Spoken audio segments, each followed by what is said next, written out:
To master your life, you must be able to master your emotions. Because when the emotions are running the show, it can be detrimental to every single facet of your life. And in today's episode, I'm going to be sharing some life-changing perspectives and insights that's going to enable you to reorient your relationship to your emotions. It's going to reorient your understanding to why emotions are here. And I'm also going to give you tools that are going to be able to liberate you from the emotional patterns of the past so that you can begin to respond to life rather than just react from past emotional patterns.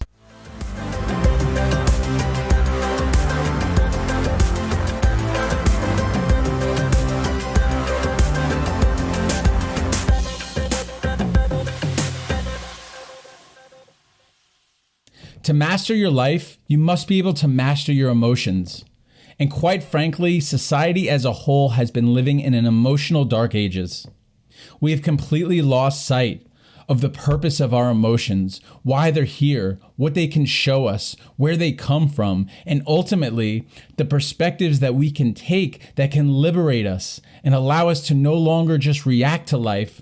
Rather, we can respond in the way that's aligned and in a way that we can actually want to be responding to life's events. And this is the topic I'm going to be covering today: emotional mastery and emotional intelligence. This is a topic that's really seen a lot more spotlight in the recent years, and for good reason. Emotions are here as a tool. They're here to show us things. They're here to be a guiding light for us. But when we lose sight of that, when these emotions take control of us, when we lose ourselves in the emotion, this is where we experience destructive patterns. This is where we're just reacting off of emotional states, and we find ourselves out of control in all these various situations that come up in our life. And there's one really key perspective shift that altered everything for me. There was a perspective shift that created such an awareness that truly separated me from my emotions, from my thoughts, and allowed me to see them in such a way that just sparked this journey towards emotional mastery that I'm still working towards to this day. And this perspective shift that came to me was so simple yet so profound. And what it was, I am not my thoughts. I am not my emotions. And this sounds so simple, but all I knew was that I would get really angry and that emotion would take me over. And then all of a sudden I would react in ways based upon that pure anger that I felt inside of me. I did things I regretted. I said things that I wish I hadn't said. And I would look back and I would wonder why the heck it happened. And it happened because there was no separation between the emotion, the thoughts, and the feelings and me. So this begs the question, who is me? If there's a separation, if I'm the one experiencing these things, then who am I? This led me down the path and understanding that I'm the conscious awareness. I'm the one here to observe these things, to feel these things. Think about it. If you say, I am feeling a certain type of way, well, who is the one experiencing that? And the answer to that question lies in the essence of every human being. We are the conscious awareness. We are the conscious awareness in the experience that is experiencing these things that we go through throughout life. So we aren't actually these emotions that we feel. We aren't actually these thoughts that we have. We are actually a separate identity. We are a conscious awareness here to observe and here to separate from these things and use these tools, use these insights to create the shifts and liberate ourselves from the patterns of the past. And one analogy that I really love that really helps me understand this concept and see this concept is imagining driving a car. You drive your car, correct? You can navigate it, speed it up, slow it down. But when we drive our car, we don't say that we are the car, right? We are driving that vehicle. Your body is the vehicle. Your awareness is the driver. And just like in a car, the body's going to give you feedback, right? So in your car, you have a dashboard. You have your speedometer, you have your RPMs, you have your check engine lights, and the body has the same things. We have emotions and feelings to communicate to the conscious driver, your awareness of things that are going on. Think of it like this. You get a cut on your body and you get a feeling. And based upon how bad the cut is that you get on your body, there's a different severity of that feeling. Well, why is that feeling there? That feeling is saying to the conscious driver, hey, something needs attention here. There's a pain and we need attention to it. So we're going to utilize this feeling to get your attention and to get you to focus on this physical pain that we're experiencing. And there's no difference between this external physical pain and internal emotional pain that we go through and that we experience in life. So this is what I'm talking about, how this is the communication system. This is the check engine light. Our emotions, our feelings, these things that come up is a communication system. It's our body and it's parts of us that are speaking out about pains that exist inside, pains from things that we've gone through past experiences, through traumas, through life events, ultimately through unmet needs. Because when we go through a severe emotional event and there's no resolution to that event, it's what's known as a trauma. So something severely emotional happens, there's no resolution to it. And at that point, you experience a split in your consciousness. There is a part of you that holds on to that emotional wound. And what happens is that part of you that holds on to that emotion, we bury it. We bury it into our subconscious. It's a defense mechanism. And I'll give you an example of how this comes up. So maybe you've had an angry part of you come up in life. This angry part came up and maybe a family member, a loved one, you got reprimanded, or someone withheld love from you for showing this part of you. So then what did you do? You rejected that part. You rejected that part that felt that anger. You felt that emotion. And when you reject a part, you put it into your subconscious, out of your conscious awareness, somewhere you can't see it, somewhere you can't feel it. But that part didn't go anywhere. It still exists. It still has that emotion. The only problem is now it's lying in your subconscious. It's lying in your shadow, somewhere that you can't see, hear, or feel it. But you do feel it sometimes. This is where triggers come into play, right? You've ever had a trigger? We get triggered and all of a sudden this intense emotion comes up. It's coming out of this subconscious awareness. It's coming out of the subconscious mind. It's triggered by a certain event, typically as a defense. So if you went through some kind of traumatic experience, now there's another experience in the present that's causing you to potentially feel the things from that prior experience. It's going to come up and say, hey, we felt this before. We don't want to feel this. And it creates this internal defense mechanism to avoid us from feeling certain pains or things that feel like experiences we've been through in the past. Now you might be saying, well, sign me up. I have a defense mechanism to prevent me from feeling pain. That sounds amazing. And while there's a good intention behind why these parts arise and why we develop these defense mechanisms to keep us safe, to keep us from feeling these emotions, there's often detrimental effects it has in our life when it's actually in play. We already talked about it causes you to reject certain parts of you. And when you reject a part of you, you send it into the subconscious and then you isolate it. And then this isolation creates this pattern within so that we begin to have more reaction. This part begins to cry out. This part has these needs that want to be met, but we're rejecting them. And we can never come to a place of completeness, a place of wholeness when we're rejecting parts of ourselves. This will also cause us to play small and cause us to limit ourselves and not act in our true selves. If there's been situations where acting in our true self and our authentic self has caused us to not be accepted, to not feel love, to feel out of place, then the psyche is going to say, okay, well, we don't want to feel those things. So if we act in this way that's in accordance with who we are, we don't get that love, we don't get that acceptance, then we write that story. Then we find ourselves living a life to make other people happy, not ourselves happy. And then this leads to further unfulfillment. It leads to not taking risks. It leads to not putting ourselves out there, going after goals and dreams. So again, it has a good meaning. It wants to do the right thing, but the way it goes about it often leads to detrimental things that limit us in so many ways. And this is why I love the term, our triggers are our treasures.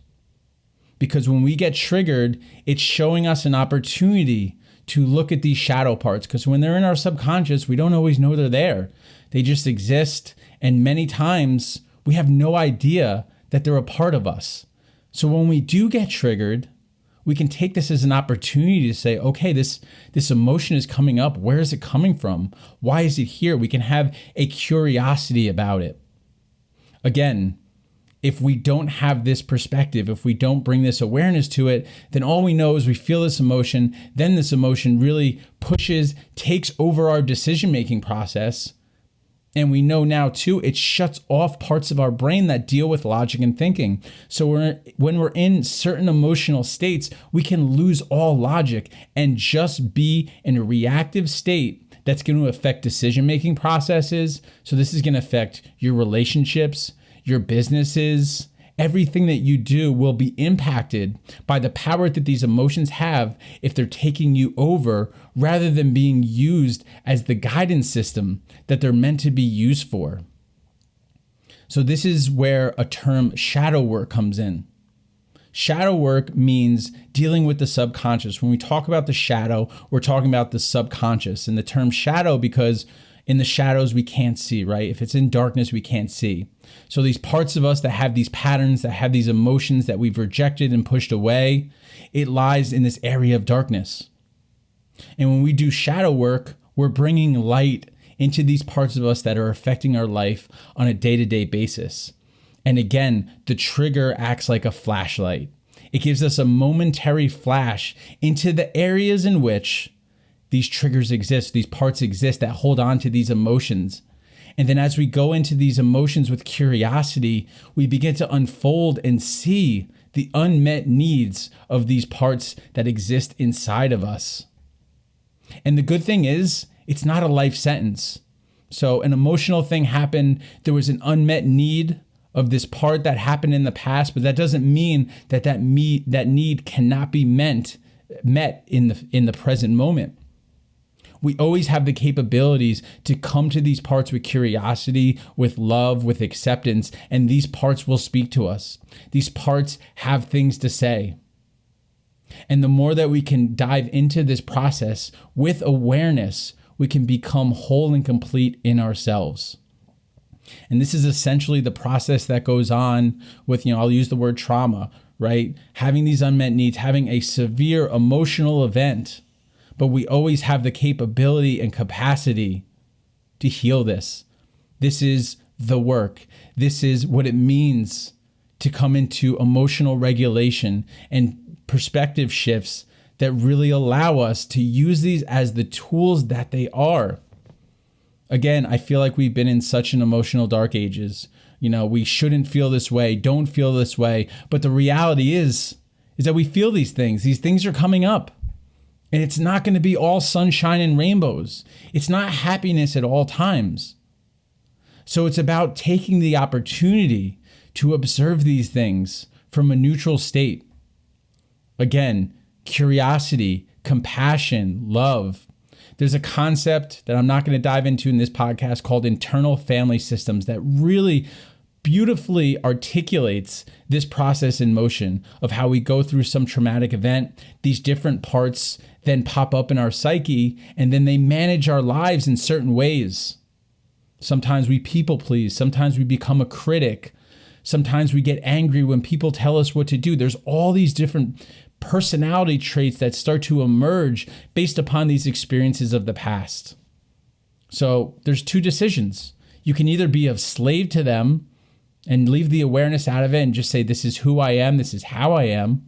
Or we can really begin to observe them, look at them, have compassion for them, and then utilize them to create change in the future. And this is what happened to me. As I mentioned before, I lived a long time where I was just a victim of my emotional reactions. I had no emotional awareness or emotional intelligence or understanding of these perspectives. So without these perspectives, all I know was heavy emotions came up. I let them run their course, and sometimes it would last hours, sometimes it lasts days, even weeks, right? We say, well, I'm in a mood. Well, we're in a mood. That means a part of us has been activated for an extended period of time. There's something there. There's something there to look at. And this process takes some time. I didn't just have this perspective shift and then all of a sudden I was just completely detached from my emotions and everything changed in that moment. I started to have triggers come up and then I was like, okay, that's interesting. I'm really angry in this moment. Well, why am I angry? That's where my process started. Well, why am I angry? What is it? I would have a dialogue. Sometimes I would journal. Sometimes I would just talk out loud to myself, but really as the conscious driver of the vehicle, to the vehicle, saying, what's going on? Why are we so agitated? Why are we so sad? What is causing this? And how can we rectify it? And as I would heal certain parts of myself, guess what? Other parts showed up that showed me deeper areas and deeper places where I needed to do deeper healing. So again, it wasn't just this moment where I was like, okay, I'm not my emotions. They don't control me anymore. No, it took years of this curiosity, of journaling, of perspective shifts, and continuing to evolve and learn. And I'm still doing it to this day. I still have triggers that come up. I'm in a much different place through all the work that I've done and all the internal understanding of what my internal family looks like, of all these parts and how they work as an ecosystem. But there's still parts that come up. There's still learning that I have to do about parts of me that still have some unmet needs. At the end of the day, you always have the capacity, capabilities to fill and meet any needs that were unmet by other people in our lives, whether it was loved ones, family, partners, whatever it was. Whatever we feel like we didn't get, we can always give to ourselves. This is not a life sentence. And again, this is a tool. This is a massive shift. This affects every area of your life. At work, if you're a business owner, relationships, family, every area of your life, you begin to have this heightened perspective. Because what happens is you get tunnel vision. When we get in these emotions, we get tunnel vision. We lose sight of various perspectives. We get cognitive dissonance. Cognitive dissonance is when we don't see reality as it is. We just attach to our truth. We won't look at other data, even if it's, or other information, even if there's some truth in it. We get so tunnel visioned in our emotional state, in that emotion, that we lose higher perspective. We get out of alignment with who we truly are. And then we start to block off certain possibilities, certain solutions, certain ways of seeing things. So when we can elevate, when we can come out of that car and look from the conscious awareness perspective, I'm telling you, it's going to shift everything in your life.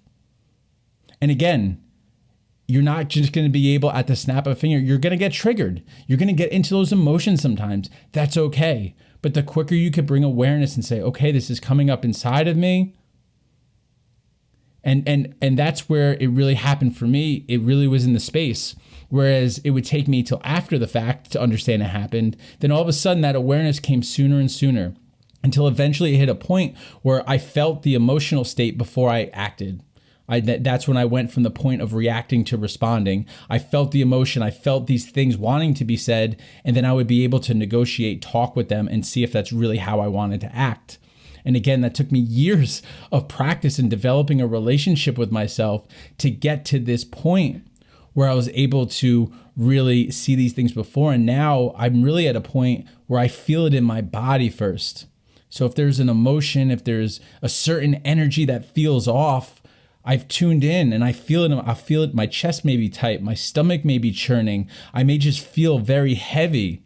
I now know that these are cues. Something's here. Something's up. There's a part speaking to me. And this is the level that we can move towards. Whereas before, right, just took me over, it just takes you over, you're in it. And then afterwards, you're like, holy crap, I acted completely out of character. And then you can begin to push that timeline up until you hit that point, that tipping point, where you recognize that before you act. I cried the first day that happened to me because I was like, holy shit, I'm in charge of my life. My emotions don't have to be in charge of my life. I can be in control of my life. It's the most liberating thing. It felt like shackles had been removed, had been cut from my entire body, from my consciousness. And now I could observe this from this heightened perspective. And I'm telling you, this is such a profound process, such a profound shift. It has impacted every single area of my life. And just remember, it's an ebb and flow. We're going to experience highs. We're going to experience lows. It's unavoidable. We're not just going to feel happy all the time. But with this process, what you can do is control the depth and length to which you experience those lows. So those lows don't have to be as deep, and they don't have to go on for as long as we talked about before when we go into these moods that can last days, weeks, even months. And then we go into longer periods. What is that? Depression, right? Something speaking from within, unmet need, unhappiness, unfulfillment. That's what that is. That's where that's coming from. So again, this isn't about love and light all the time, just thinking positive. It's actually the exact opposite. This is about coming to a place of completeness and wholeness with who we are in every aspect. Yes, even the angry parts, even the sad parts, even the resentful parts. All of these parts have a purpose. They have a message. They're part of you. They don't have bad intentions. Sometimes they don't do things in a way that have a positive outcome for us. Again, they can have some detrimental outcomes. They can even drive us into drinking and drugs and really destructive habits, all trying to protect you. So we don't have to look at these in a negative way. We don't have to think that these parts are out to get us. They're not. But we can't push them away. You can't keep them locked away in your subconscious because they're going to fester. Imagine if you took a child and the child was acting angrily, or they were showing this emotion, you just locked them in a room. You just put them in there and said, I'm not dealing with you, you act this way. We just locked the kid in there. That's what you're doing. That's what you're doing when you're rejecting parts of yourself. You're pushing them into that subconscious and you're saying, you're not welcome here. So yes, we want to cultivate happiness and joy. Yes, joy and happiness and fulfillment is our natural state, but we're also here to feel the full range of emotions that we're going to experience as a human being. This is the natural process of the human experience unfolding. You are not broken. There is not something wrong with you. This is the natural unfolding of the human experience. There's a grand purpose to this. When you can heighten that perspective, when you can become the driver, the conscious driver, and look at this objectively and take the clues, take the signs, approach it with curiosity and compassion, I promise you, your life is going to change in ways you can only imagine. In ways you can only imagine. I'm so grateful for this perspective shift that happened in my life. And like I said, I'm still learning, I'm still evolving, I'm still dealing with this. It's a constant evolution, but it's a beautiful process. Because before, this was something I fought. And if you're fighting your emotions, you're going to fight your whole life. And that energy is being spent fighting the emotions. But when you can look at this as an ecosystem of your life, this is the full family of your life made of these integrated parts of you that have been built up throughout your life experiences that are here to protect you, and that you are the orchestrator, you're the conscious aware, you're here to orchestrate that, and you're here to work with that, you see the beauty in it all. It's all beautiful. It's a cohesive process. It's a communication process that's going back and forth. And the liberation in that is so profound. And again, it's not always easy facing these shadow parts, seeing where they come from, diving into experiences from the past that may have been painful. But just start small. And also, don't have any guilt or shame or be hard on yourself. As I mentioned before, when those emotions took me over, I said things that I wish I could take back. I did things that I wish I didn't do. But I'm not upset about it. I've come to the understanding that the things that I did, the ways that I acted, needed to happen for me to gain the perspectives, insights, and wisdom to become the person that I was meant to become. You were doing the best you could. We're all doing the best we can with what we have from the level of awareness that we have. Even when we do those bad things, even when we act out of character and alignment, we're doing the best we can. And all we can do is continue to raise awareness, continue to move forward, and continue to cultivate this relationship with ourselves, with all of our parts. Because having guilt and shame isn't going to help, because then we're just further rejecting those parts of ourselves. Guilt, shame, feeling bad about it. this creates more splits. So you want to follow the path of curiosity, compassion, openness, and self-love. This is the path through. The way out is always through. Not pushing, not going over, but going through these events, going through these experiences, and coming to this deeper understanding of what is really unfolding here. Emotions are not the enemy. They're not the enemy. And I think a lot of people have come to that, and they listen with good right. Emotions have taken them over. Emotions have kept them on the couch for days and weeks on end. Emotions have caused them to have suicidal thoughts. And all these things and things that I've experienced. And I'm not mad about it. It was challenging. There was a lot of challenge, but ultimately, all of those things I experienced, all of those emotions, all of those pains allowed me to cultivate that into a light that can create change in the world, that can help others that may be struggling through certain situations. So just know every ounce of pain, every struggle, every hardship is here to build you. Here to build your character, your resilience, your wisdom, your insights. It's not meant to break you, and it can't break you unless you allow it to. So emotional mastery, one of the fundamental keys to mastering your life. And this is something, again, we've been in such a dark ages about. But if you put some time into this, put some practice into this, I promise you, the results are going to compound over time. I gave you a little bit of tools. If you want to just start just by talking to these emotions, an emotion of anger comes up, just speak from a third-party perspective. Say, hi, anger, I see that you're here. Just you saying that creates a separation, creates that gap between you and the emotion. So if you can immediately speak to it, you're going to separate from it. And then again, journaling. Journaling is another great thing.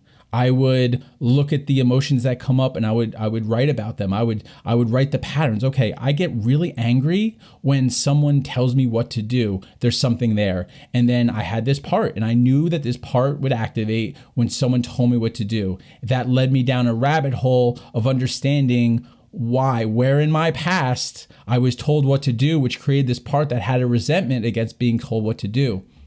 So again, speaking to the part, creating the separation, journaling, and following the rabbit hole. Because emotional regulation tools are fantastic.